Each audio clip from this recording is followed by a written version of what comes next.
Alors, trouvaille du jour, toute la semaine, je vais m'intéresser à des expressions qui, pour moi, n'ont pas vraiment lieu d'être. Aujourd'hui, Oui, pas forcément. Par exemple, aujourd'hui, c'est l'expression quand quelqu'un te dit « c'est tout le mal que je te souhaite ». Oui, alors c'est vrai que c'est un peu paradoxal. Donc exactement. Oui, donc c'est tout le mal que je te souhaite. Quand quelqu'un te dit ça et te dit mais non, mais tu vois, c'est parce que vraiment, tellement je te souhaite que du bien. Voilà. Donc pour ça, je te dis que c'est tout le mal que je te souhaite. Si tu me souhaites que du bien, dis-moi, c'est tout le bien que je te souhaite. Pardon. Parce qu'à partir du moment où on utilise un mot qui a une connotation péjorative, il faut savoir que les mots ont une empreinte et que parfois les paroles se transforment en actes. Oui. Et c'est souvent le cas d'ailleurs. Donc le mot et les paroles précèdent toujours l'action. Donc il faut veiller à faire attention. C'est tout le mal que je te souhaite, c'est-à-dire que inconsciemment, tu penses quand même à du mal. C'est pas la peine de se dire oui, mais l'expression elle existe depuis 2000 ans, etc. On s'en fiche. C'est nous qui maîtrisons en fait la manière dont nous communiquons. Non, mais ça peut aussi vouloir dire le seul mal que je te souhaite, c'est que tu sais que ça aille bien pour toi. Dans ces cas-là, pourquoi utiliser un mot à connotation péjorative? En fait, dans cette chronique-là, l'élasticité du français. Eh ben, c'est là où, à un moment donné, je pense que le français d'Afrique, et c'est ce que j'aime chez les Ivoiriens, c'est que justement, ils se sont réappropriés cela, parce que sinon, on doit utiliser absolument des déterminants. Eux, ne sachant pas le genre et voulant pas se prendre la tête avec, ils l'ont zappé. Donc, à un moment donné, on est libre. On est libre, on est complètement libre, à un moment donné, de se réapproprier cette langue. Si à un moment donné, des choses ne sont pas en adéquation avec nos valeurs profondes, je pense qu'il est possible pour nous de les aménager. Donc, c'est pas parce qu'une expression, elle existe depuis 2000 ans, etc., que vous êtes obligé de l'utiliser si vous sentez qu'elle est en inadéquation avec vos valeurs profondes. On sait que le love sauvera le monde, que c'est pas le mal qui le fera. On parle du côté obscur de la force, là, pour tous ceux qui sont fans de Star Wars, etc. Je pense que, surtout en ce moment, parce que sinon, tu le sais très bien, hein, quand tu regardes les informations, Karl, il n'y a que des informations qui sont mauvaises, qui sont négatives, etc. Donc je pense que c'est à nous, en tant qu'humains, de réinsuffler du love, de réinsuffler du bien dans ce monde qui ne va pas bien du tout, et qu'à un moment donné, quand on souhaite le meilleur à notre prochain, tout simplement lui dire c'est tout le love que je te souhaite, ou c'est tout le bien que je te souhaite. Ça peut, non pas complètement inverser la tendance, mais à notre niveau, toi plus moi, plus lui, plus elle, plus nous, eh bien je me dis que ça pourra aider à changer les choses. C'est tout le mal que je te souhaite, cette expression que je déteste, et je le dis. Et au passage aussi, la petite nouvelle du jour, c'est que Gaël Faye, hein, qui faisait partie de la 3e sélection du prix Goncourt, est maintenant parmi les finalistes. Donc ils ne sont plus que 4. Et là, je retiens ma respiration parce que c'est un vrai petit frère. Et le 3 novembre, on saura si Gaël Faye va remporter pour son premier roman, Petit Pays, le prix Goncourt 2016. Je ne respire plus jusqu'au 3 novembre. C'est tout le mal que je souhaite à... Rolina. Il n'a rien compris. Bon, je recommence. Alors en fait, l'expression, c'est pas possible. Mais oui, c'est tout le mal que je peux lui souhaiter à lui. Bien sûr, de gagner ce prix Goncourt à ton petit frère, ça serait mal. Et c'est tout le mal que je te souhaite à toi.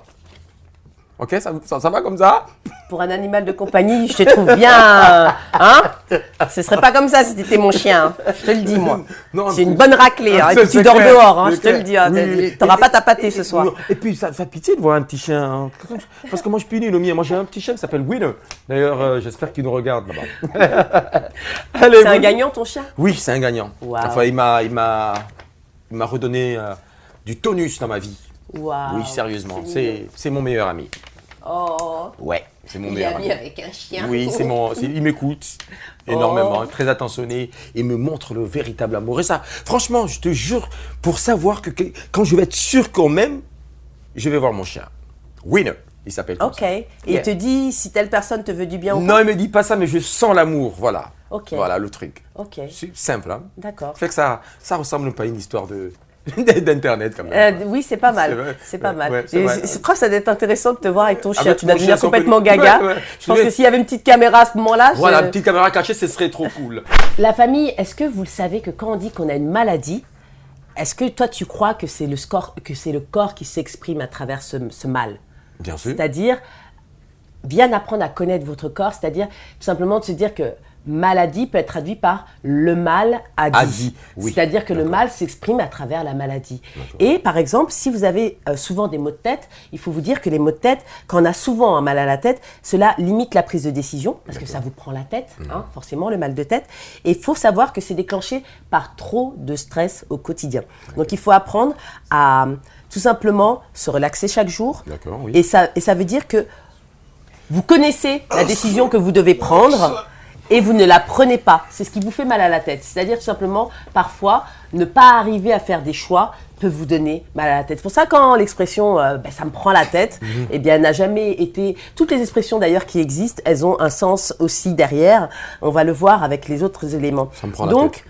les maux de tête, il faut que vous fassiez quelque chose pour soulager cette tension. Ça peut être du sport, ça peut être d'aller boire un café, un thé avec un ami qui va vraiment vous écouter sans vous juger.